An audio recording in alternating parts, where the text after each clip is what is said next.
మరి నేను చాలా సంతోషపడుతున్నానండి. మరి నేను ప్రేమించే సేవకులలో ఒక సేవకుడు మరి మీ పాస్టర్ గారు అబ్రామ్ గారు. ఆయనను చాలా నేను ఇష్టపడతాను, చాలా ప్రేమిస్తూ ఉంటాను.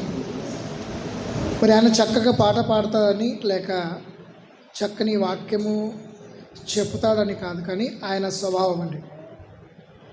మరి ఓర్చుకునే స్వభావము, ప్రేమించే స్వభావం, తగ్గించుకునే స్వభావము, ఎప్పుడు చూసినా నవ్వుతూ ఉండే స్వభావము. నేను కూర్చొని ఇంకా కొన్ని విషయాలు మరి మీ పాస్టర్ గారి గురించి ఆలోచిస్తున్న సమయంలో మరి ఒక 9 ఫలాల గురించి నాకు జ్ఞాపకం వచ్చిందండి. ఆ 9 ఫలాలు చూసినప్పుడు మరి మీ పాస్టర్ గారికి 9 ఫలాలు ఉన్నాయండి. దేవుని ఫలాలు ప్రేమించే స్వభావము, తగ్గించే స్వభావం. మరి ఆ గుణాలను బట్టి నేను ఎక్కువగా అబ్రాము అయ్య గారంటే లేకపోతే అబ్రామ్ గారంటే నేను చాలా ఇష్టపడుతూ ఉంటానండి. ఎన్నో రోజుల నుండి మరి ఆయన పిలుస్తున్న సమయంలో చాలాసార్లు మరి సుంకేసులకు వచ్చి అలాగే వెళ్ళిపోతూ ఉంటాను. కానీ ఈసారి ఖచ్చితంగా ఈ సంఘానికి వెళ్ళాలి అనే ఆలోచన కలిగి మరి ఈ పెళ్ళి అయిన తర్వాత కొన్ని స్థలాలు గుంటూరు, ఏలూరు, విజయవాడ అక్కడ వెళ్ళి మరి దేవుని పరిచయం చేసి ఈరోజు ఖచ్చితంగా ఇక్కడికి వెళ్ళాలి అనే ఆలోచన కలిగి మరి ఇక్కడికి వచ్చాను. మరి మీ సంఘాన్ని చూస్తుంటే, మీ పాస్టర్ గారిని చూస్తుంటే నాకు చాలా సంతోషం. మంచిదండి. ఈ సమయంలో కొద్ది నిమిషంలో దేవుని వాక్యానికి వెళ్దాం. మరి వాక్యానికి వెళుతున్న సమయంలో దయచేసి మీ యొక్క పిల్లలను మీరు జాగ్రత్తగా మీ దగ్గర పెట్టుకోండి. రెండవ మాట ఏంటంటే మాటికి పురుషులు లేకుండా జాగ్రత్తగా కూర్చుండి. మరి దేవుని వాక్యం కాబట్టి ఆయన వాక్యాన్ని గౌరవించటము మన బాధ్యత. కాబట్టి మీరందరూ కూడా వాక్యం అయ్యేంత వరకు దయచేసి మీ ఉన్న స్థలంలో కూర్చోవాలని మనం చేస్తున్నాం. కళ్ళు మూసుకున్నట్లయితే చిన్న ప్రార్థన చేసుకున్నాం. ప్రేమగల తండ్రి, పరిశుద్ధుడా, నీ పరిశుద్ధ నామానికి స్తుతులు చెల్లిస్తున్నాం. ఈరోజు మా ప్రభా మరి ఈ సంఘానికి రావడము, దేవుని మాటలు చెప్పడము అనేది మా దేవ ఇది నీ సంకల్పము అని ప్రభా మేము నమ్ముతున్నాం. మరి ఈ సమయంలో కొద్ది నిమిషములు మా ప్రభా నీ అమూల్యమైన మాటలు, నీ సత్యమైన మాటలు నేను చెబుతున్న సమయంలో నీ పరిశుద్ధాత్మ శక్తి, నీ పరిశుద్ధాత్మ సహాయాన్ని దయచేయండి. వాక్యమంతటిలో నీ నడిపింపు, నీ కృప దయచేయమని యేసుక్రీస్తు నామములో అడిగి వేడుచున్నాం మా తండ్రి. మంచిదండి. పరిశుద్ధ గ్రంథం నుండి యోహాను సువార్త 19వ అధ్యాయం. యోహాను సువార్త 19వ అధ్యాయము 38వ వచనం. యోహాను సువార్త 19వ అధ్యాయము 38వ వచనం అండి. అటు తరువాత యూదుల భయము వలన రహస్యముగా యేసు శిష్యుడైన అరిమతయ యోసేపు తాను యేసు దేహమును తీసుకొని పోవుటకు పిలాతునొద్ద సెలవడిగెను. పిలాతు సెలవిచ్చెను. చాలండి. మరి మీ అందరికీ ఒక విషయము తెలిసి అనుకుంటాను. యేసుక్రీస్తు యొక్క 12 మంది శిష్యులలో మరి చాలామంది రహస్యముగా యేసును ప్రేమించేవారు, రహస్యముగా మరి క్రీస్తుకు శిష్యులైన వారు మరి చాలామంది ఉన్నారంట. మరి ఈ 12 మంది శిష్యులు యేసు ప్రభుతో ఉండేవారు. అయితే మరికొందరు శిష్యులు ఎవరికి తెలియకుండా రహస్యముగా ఉండే శిష్యులలో ఒక శిష్యుని పేరు ఏంటండి? అరిమతయ యోసేపు. అరిమతయ యోసేపు గురించి కొద్ది నిమిషములు మనం నేర్చుకుందాం. మరి యేసు ప్రభు వారు చనిపోయిన సమయంలో మరి ఆ యొక్క సమయము ఎలాగూ ఉన్నదంటే, యేసు క్రీస్తు పేరు చెప్పుటకు కూడా ఈ శిష్యులు భయపడి, మేము కూడా యేసు ప్రభు శిష్యులము అని ఎవరికైనా తెలుస్తుంది అని భయపడి మరి పారిపోయినట్లు, మరి యేసు ప్రభును కొరడాలతో కొడుతున్న సమయంలో మరి పేతురుతో అడిగారు, నువ్వు యేసును ఏంటండి, యేసుతో ఉన్నావు అని చెప్పినప్పుడు పేతురు ఏమని చెప్పాడు? యేసు ఎవరు నాకు తెలియదు. ఎందుకు చెప్పాడంటే ఆ పరిస్థితి అలాగ ఉన్నాడు. ఆ పరిస్థితి చాలా భయంకరమైన పరిస్థితి. యేసు శిష్యుడుగా అని చెప్పుటకు భయపడే పరిస్థితిలో యేసు ప్రభు వారు మరి సిలువపై చనిపోయిన తర్వాత ఆయన దేహాన్ని అడుగుటకు భయపడి, లేక యేసు ప్రభువు గురించి అడిగే ధైర్యం లేకుండా శిష్యులందరూ ఏంటండి పారిపోయినారు. శిష్యులందరూ ఏం చేశారండి? పారిపోయి ఎవ్వరూ కూడా మరి యేసు ప్రభు దగ్గర లేరండి. అప్పుడు ఆయన శిష్యుడు అరిమితయ అనే గ్రామంలో ఉంటున్న యోసేపు, ఆయన మనసులో ఏమని ఆలోచన కలిగింది అంటే, నా క్రీస్తు దేహాన్ని అనాథులుగా నేను ఉంచను, నా క్రీస్తు దేహాన్ని అనాథులుగా ఉంచను అని ఒక ఆలోచన ఆయనకు కలిగిందట. ఈరోజు నా వాక్య అంశము ఏమిటి అంటే, క్రీస్తు కొరకు ఏదైనా చేయాలి అనే ఆలోచన ప్రతి క్రైస్తవునికి ఉండాలంట. క్రీస్తు కొరకు, దేవుని కొరకు ఏదైనా చేయాలి అనే ఆలోచన కలిగి ఉండాలి. ఇంతకుముందు ఒక చక్కని పాట ఏ పాట? నీవు చేసిన ఉపకారములకు నేనేమి చెల్లించు. దేవుడు మన జీవితంలో ఎల్లప్పుడూ మేలు చేస్తూనే ఉంటున్నాడు. ఆయన మేలు చేయని రోజు, ఆయన మేలు చేయని క్షణము ఒక్కటి కూడా లేనే లేదండి. నీవు పుట్టక ముందు నుండి, బైబిల్లో ఒక మాట ఉందండి, ఆయన మేళ్ళ గురించి మనం చూసుకున్న సమయంలో ఆయన ఎప్పటి నుండి ఆయన మేలు చేస్తున్నాడు అని మీరు చూసినప్పుడు,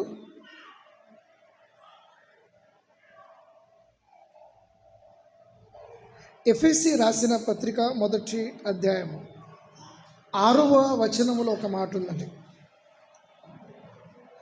మనము తన ఎదుట పరిశుద్ధులమును నిర్దోషులమునై ఉండవలెన అని జగత్తు పునాది వేయబడకమునుపే ప్రేమ చేత ఆయన క్రీస్తులో మనలను ఏర్పరచుకొనెను. ఆయన ప్రేమ ఎటువంటిది అంటే, ఆయన మేలు ఎటువంటిదంటే, నీవు ఈ లోకంలో రాకముందు, భూమిని సృష్టించకముందు, జగత్తుకు పునాది వేయబడక ముందు నుండే ఆయన నీకు మేలు చేస్తున్నాడు. రెండవదిగా, నువ్వు కడుపులో నీ యొక్క గర్భములో ఉన్నప్పుడు, తల్లి గర్భములో ఉన్నప్పుడు కూడా మరి బైబిల్ గ్రంథములో మనం చూసినట్లయితే, కీర్తన గ్రంథము 139వ కీర్తన 16వ వచనములో, నేను పిండమునే ఉండగా నీ కన్నులు నన్ను చూచెను, నియమింపబడిన దినములలో ఒకటైనా కాకమునిపే నా దినములన్నీ నీ గ్రంథములో లిఖితములాయను. జగత్తు పునాది వేయబడక ముందే నీకు మేలు చేస్తున్నాడు. నువ్వు గర్భములో ఉన్నప్పుడు కూడా ఆయన నీకు మేలు చేస్తున్నాడు. నువ్వు గర్భము నుండి బయటికి వచ్చిన తర్వాత కూడా, కీర్తన గ్రంథము 121వ కీర్తన 3వ వచనము నుండి, కీర్తన గ్రంథము 121వ కీర్తన, ఆయన నీ పాదము త్రొట్టిల్లనీయడు, నిన్ను కాపాడువాడు కొనుకడు, ఇశ్రాయేలును కాపాడువాడు కొనుకడు, నిద్రపోడు. చాలండి. నీవు ఈ భూమి మీదికి రాకముందు, తల్లి గర్భములో ఉన్నప్పుడు, తల్లి గర్భము నుండి బయటికి వచ్చినప్పుడు, అదే రీతిగా నీవు చనిపోయిన తర్వాత కూడా, మత్తయి సువార్త 8వ అధ్యాయం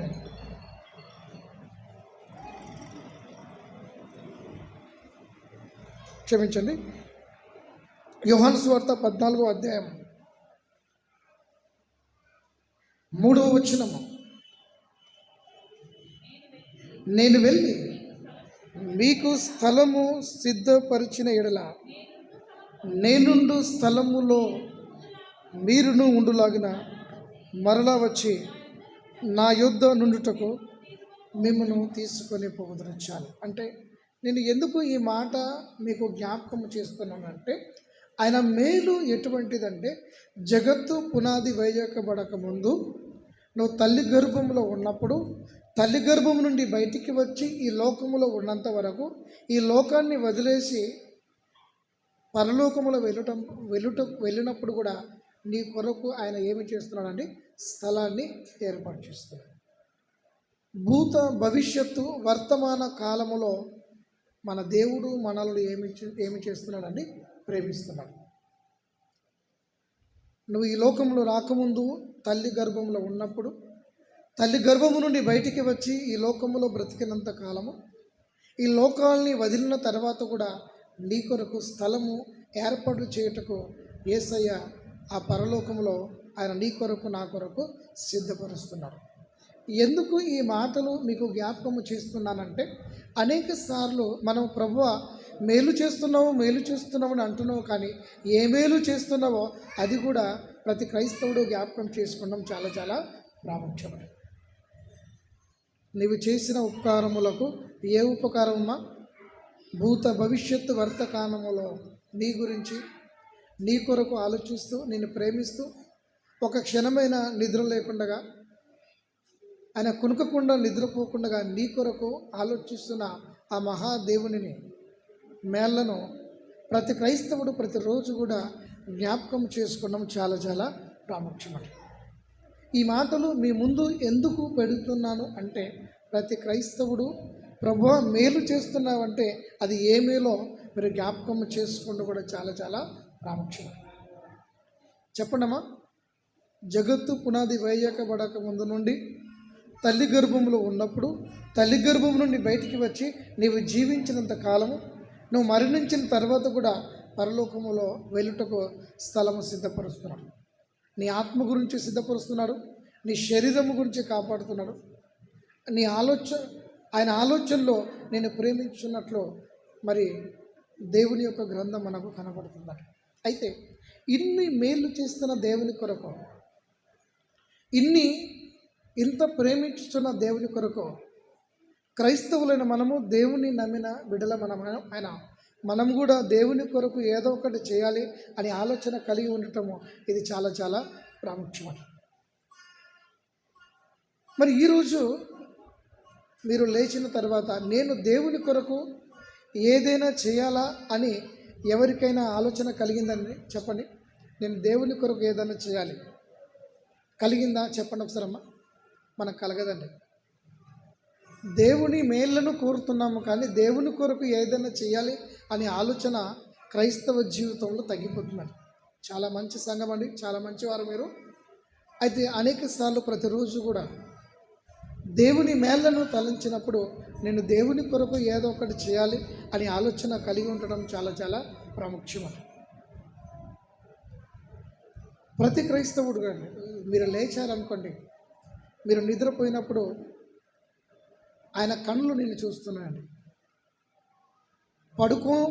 పడుకోవడము మనవంతైతే రెండవ రోజు తిరిగి లేపడం ఏంటండి? అది దేవుని వంతటి. నీవు పడుకున్నావంటే రెండవ రోజు నువ్వు లేస్తావో లేకవో అది నీకు తెలియదు, కానీ దేవుని కృప ద్వారా నువ్వు రెండవ రోజు తిరిగి లేస్తున్నావు. కాబట్టి ప్రతి క్రైస్తవుడు కూడా ఆయన గురించి ఏదైనా ఒకటి చేయాలి అనే ఆలోచన కలిగి ఉండడం చాలా చాలా ఏంటంటే ప్రాముఖ్యం. ఏంటంటే ఆయన కొరకు ఏదైనా ఒకటి చేయాలి.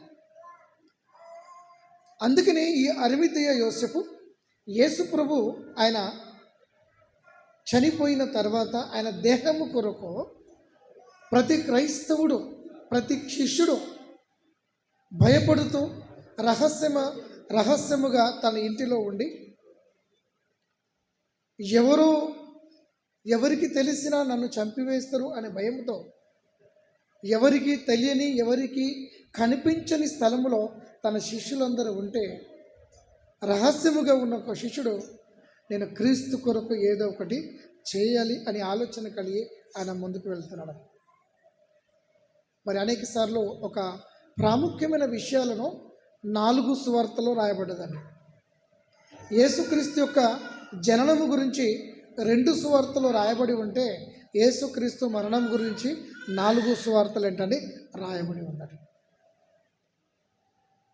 క్రీస్తు తిరిగి లేవడం గురించి కూడా 4 సువార్తల్లో వ్రాయబడిందండి. అతి ప్రాముఖ్యమైన విషయాలు 4 సువార్తల్లో వ్రాయబడిందండి. అరిమతీయ యోసేపు గురించి కూడా 4 సువార్తలు కూడా ఏంటండి రాయబడి ఉంది. ఎందుకు ఈ 4 సువార్తలలో అరిమతీయ యోసేపు గురించి వ్రాయబడి ఉన్నదంటే అది చాలా ప్రాముఖ్యమైనది. కాబట్టి మరి అరిమతీయ యోసేపు గురించి 4 సువార్తల్లో ఏంటండి వ్రాయబడ్డట్లు మనకేంటండి కనబడుతుందండి.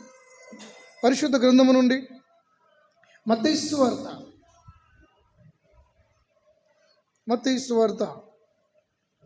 27వ అధ్యాయము 57, 58 వచనాలు. మత్తయి సువార్త 27వ అధ్యాయము 57, 58 వచనమండి. యేసు శిష్యుడుగానున్న అరిమతేయ యోసేపు అను ఒక ధనవంతుడు సాయంకాలం అయినప్పుడు వచ్చి పిలాతు వద్దకు వెళ్ళి యేసు దేహమును తనకిమ్మని అడగగా. మార్కు సువార్తలు కూడా రాయి ఉందండి. మార్కు సువార్త 15వ అధ్యాయము 42, 43 వచనమండి. ఆ దినము సిద్ధపరుచు దినము గనుక, విశ్రాంతి దినమునకు పూర్వ దినము గనుక సాయంకాలం అయినప్పుడు అరిమతేయ యోసేపు తెగించి పిలాతు వద్దకు వెళ్ళి యేసు దేహము అడిగాను. లూకా సువార్త 23వ అధ్యాయం 50 వచనము. అరిమతేయ అను యూదుల పట్టణపు సభ్యుడు యోసేపు అను ఒకడుండెను. అతడు సజ్జుడును నీతిమంతుడినై వారి ఆలోచన వారు చేసిన పనికిని సంపతింపక దేవుని రాజ్యము కొరకు కనిపెట్టుచుండెను.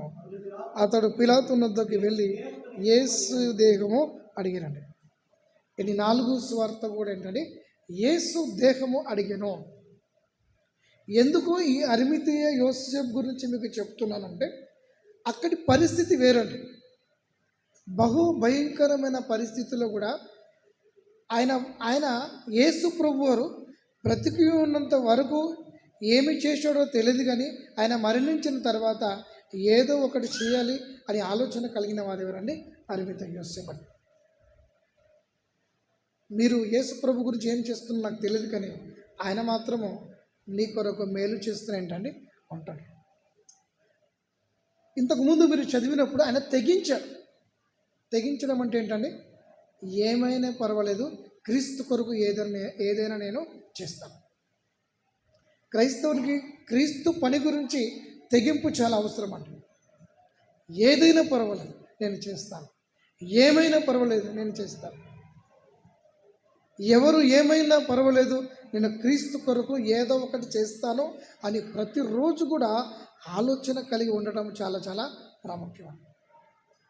ఆయన గురించి చూసినప్పుడు ఆయన ధనవంతుడండి.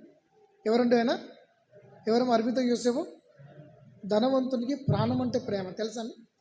తెలుసామా? బీదవాడు ఏంటంటే ప్రాణాన్ని ప్రేమించాడు. ధనవంతుడు ప్రేమిస్తామా? ధనవంతుడు ప్రేమిస్తాడు. ప్రాణం అంటే ఏంటండి? అందుకనే ఈ పెద్ద పెద్ద వారు ఏంటంటే బాడీ గార్డ్స్ పెట్టుకుంటారు. ఎందుకండి? ఎవరో నన్ను చంపేస్తారని బాడీ గార్డ్స్ పెడతారు. వారు ప్రతి 6 నెలలకు బాడీ చెకప్ చేస్తారండి. నా శరీరంలో ఏదైనా రోగం ఉందని చెక్ చేస్తూ ఉంటారు.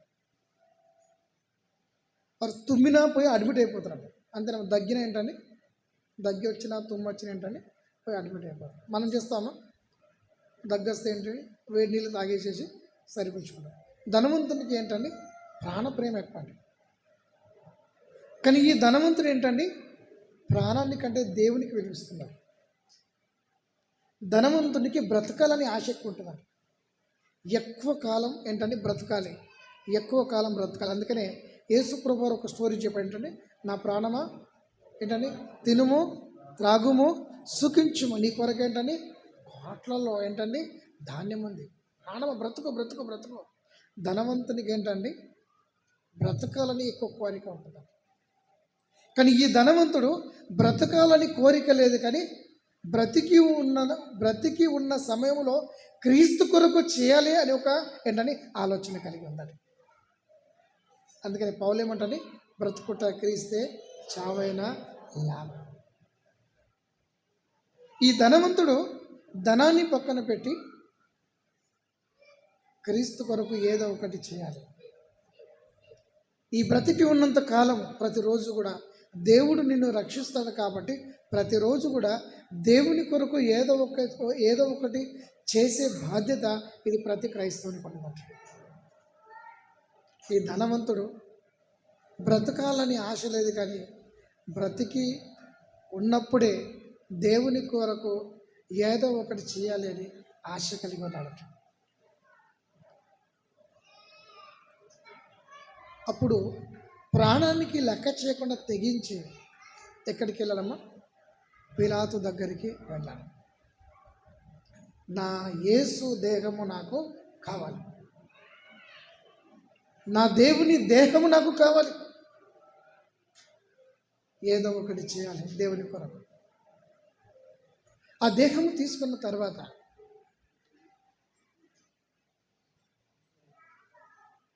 మత్తయి సువార్త 27వ అధ్యాయము 59వ వచనము 60వ వచనము, యోసేపు ఆ దేహమును తీసుకొని శుభ్రమైన నారబట్టతో చుట్టి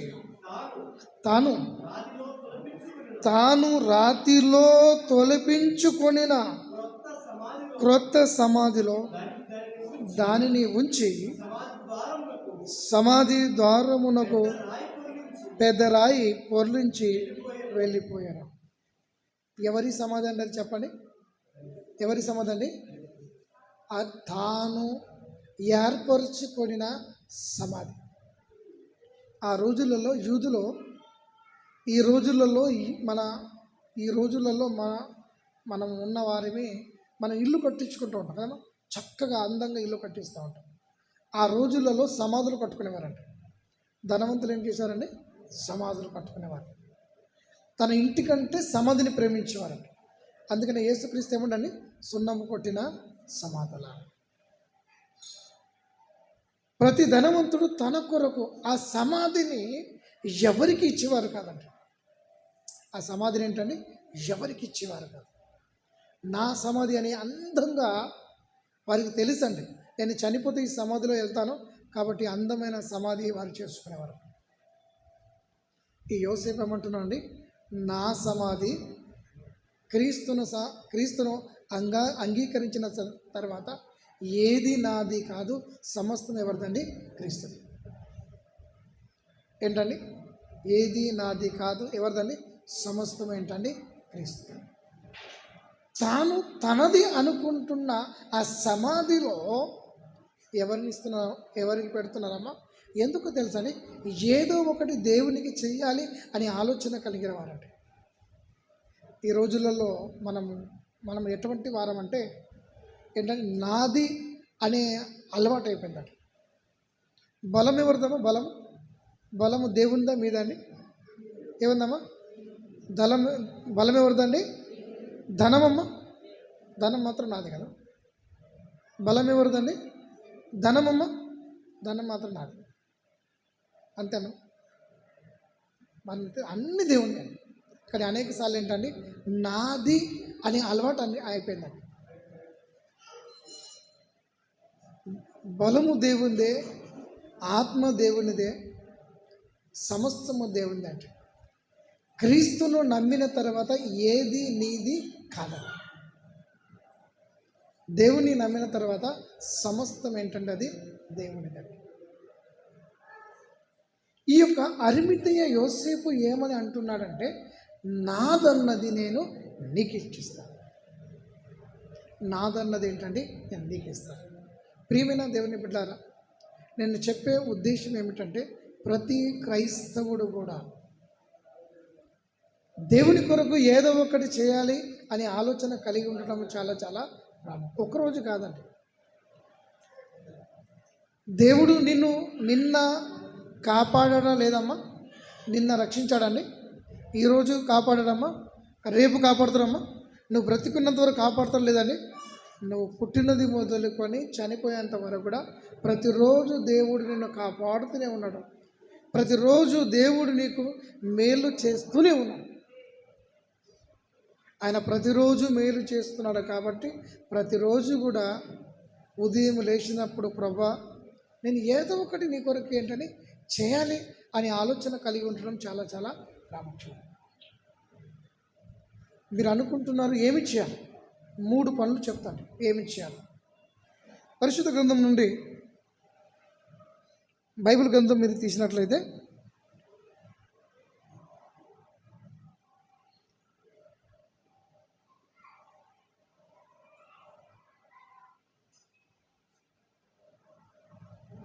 మొదటి మాట ఏమి చేయాలంటే మత్తయి సువార్త 5వ అధ్యాయం 16వ వచనం ఏమి చేయాలో చెప్తానండి. మనుషులు మీ సత్క్రియలను చూచి పరలోకమందున్న మీ తండ్రిని మహిమ పరచునట్లు వారి ఎదుట మీ వెలుగు ప్రకాశింప. ఏం పని చేయాలమ్మా? మీ సత్క్రియలు బాగుండాలండి. సత్క్రియలు అంటే ఏంటండి? మీ సొంత క్రియల ద్వారా దేవునికి మహిమ కలగాలండి. మీరు ఉదయం లేచినప్పుడు ప్రభా నన్ను బ్రతికించావు కాబట్టి నా క్రియలు నీకు మహిమకరంగా ఉండాలి అనే ఆలోచన కలిగి ఉండాలండి. ఎవరి క్రియలమ్మా? సత్క్రియలు అనగా నీ సొంత క్రియల ద్వారా దేవునికి మహిమ కలగాలి. ప్రతిరోజు రోజండి ఏమి చేయాలో దేవుని కొరకు ప్రభా ఈరోజు నాకు ఒక నూతన దినాన్ని అనుగ్రహించినావు కాబట్టి నా క్రియల ద్వారా నీకు మహిమ కలగాలి అని మీరు సిద్ధపరచుకోవాలండి. ఆ రోజు అందరూ భయపడి పారిపోయిన సమయంలో అరిమితయ్య యోసేపు నా క్రీస్తు కొరకు నేను చేస్తానని ఆయన భయపడకుండగా పిలాతు వద్దకు వెళ్ళి క్రీస్తు దేహాన్ని అడిగి తాను తన గురించి నిర్మించిన ఆ సమాధిలో క్రీస్తుని పెట్టి తృప్తిపడ్డాడు. నేను దేవుని కొరకు చేయాలి అని ఆలోచన కలిగినాడు. అందుకని మీరు మొదటిగా ఏమి చేయాలంటే మీ సత్క్రియలు, మీ క్రియలు బాగుండాలండి. ఇక్కడ కాదండి, ఇక్కడ ఉండాలి, మీ ఇంట్లో ఉండాలి, మీ ఇంటి బయట కూడా ఎలా ఉండాలమ్మా? మీ క్రియలు ఎలా ఉండాలయా? బాగుండాలి. మళ్ళీ చదువున్న మాటలు, మనుష్యులు మీ సత్క్రియలను చూచి పరలోకమందున్న మీ తండ్రిని మహిమ పరచునట్లు వారి ఎదుట మీ వెలుగు అంటే మీ క్రియల ద్వారా క్రీస్తు వెలుగును ప్రకటించాలండి. జాగ్రత్త. దేవుని చిత్తమైతే మరొకసారి వస్తే నేను అడుగుతాను, మీరు చేస్తున్నారు లేదా? ఏం పని చేయాలమ్మా దేవుని కొరకు? ప్రతిరోజు మీ క్రియలు బాగుండాలి. ప్రతిరోజు మీ స్వభావము ద్వారా క్రీస్తును కనుపరచాలండి. మీ మాటల ద్వారా, మీ చూపుల ద్వారా, మీ పనుల ద్వారా క్రీస్తుని ఏంటండి ప్రకటించాలండి. మీ క్రియల ద్వారా ఎక్కడున్నా ఏంటండి మీ క్రియలు బాగుండాలండి. మీరు ఇంట్లో ఉన్నా బయట ఉన్నా ఎవరు చూడనప్పుడు, ఎవరు చూసినప్పుడు మీరు ఎక్కడ ఉన్నా ఏంటంటే ప్రభువా ఈరోజు నాకు మేలు చేసావు కాబట్టి ఆ మేలుకు బదులుగా నేను మంచి క్రియలను చేస్తాను, నీకు మహిమపరిచే క్రియలను చేస్తాను, నన్ను చూసి నీకు మహిమార్థంగా నిన్ను పొగిడేలాగా నేను బాగుంటాను అని మీరు ఏమి చేయాలండి? ప్రతిరోజు ఆ పనులు చేయాలండి. జాగ్రత్త. ప్రతిరోజు ఏంటండి ఆ పని చేయాలి. రెండవ పని, కీర్తన గ్రంథము 96వ కీర్తన 2 మరియు 3 వచనము. యెహోవా మీద పాడుడి, ఆయన నామమును స్తుతించుడి, అనుదినము ఆయన రక్షణ సువార్తను ప్రకటించుడి, అన్య జనులలో ఆయన మహిమను ప్రచురించుడి, సమస్త జనములలో ఆయన ఆశ్చర్య కార్యములను ప్రచురించుడి. చాలా సువార్త ఎప్పుడు చెప్పాలమ్మా? బైబిల్లో ఏముందండి? అనుదినము. బైబిల్ ఏముందండి? రెండో పని ఏంటండి? అనుదినము రక్షణ సువార్తను ప్రకటించుడి. ఆ పని కేవలము పాస్టర్ గారిదే కాదండి, బైబిల్ చెప్తుంది, అది అందరి పని అండి. మొదటి పని ఏం చేయాలమ్మా? మీ క్రియలు బాగుండాలండి. మీ క్రియలు ఎలా ఉండాలమ్మా? మీ క్రియల ద్వారా దేవునికి ఏంటండి? మహిమ రావాలి. రెండవ పని ఏం చేయాలండి? ప్రతిరోజు దేవుడు నీకు ప్రతిరోజు మేలు చేస్తున్నాడు కాబట్టి భూత భవిష్యత్తు వర్తమాన కాలంలో కూడా దేవుడు నీకు మేలు చేస్తూనే ఉన్నాడు కాబట్టి, ప్రతిరోజు దేవుడు మేలు చేస్తున్నాడు కాబట్టి ప్రతిరోజు కూడా ఆయన రక్షణ స్వార్థను ఏం చేయాలమ్మా? ప్రకటించాలి. ప్రతిరోజు మీ ఫ్రెండ్స్ ఉండవచ్చు, మీ స్నేహితులు ఉండవచ్చు, మీకు తెలిసిన వారు ఉండవచ్చు, తెలియని వారు ఉండవచ్చు, కానీ ప్రభువు గురించి చెప్పే బాధ్యత మనది. ఏంటని? ప్రభువు గురించి చెప్పే బాధ్యత మనకుంది. అది ప్రతిరోజు చేయాలి. ఎలాగనైతే ప్రతిరోజు మీరు ప్రార్థన చేస్తారో అలాగే ఆయన రక్షణ స్వార్థను రోజు చేయాలి. అందుకనే మీకు చెప్పాను, ఏదో ఒకటి చేయాలి. ప్రతిరోజు చేయాలి. మన శరీరంలో ప్రాణం ఉన్నంత వరకు సువార్తను ప్రకటించుతూనే ఉండాలి. మన శరీరంలో ప్రాణము ఉన్నంత వరకు కూడా మన సత్క్రియలు ద్వారా దేవునికి మహిమ కలిగి ఉండాలి. మూడో మాట చెప్పి ముగిస్తాను.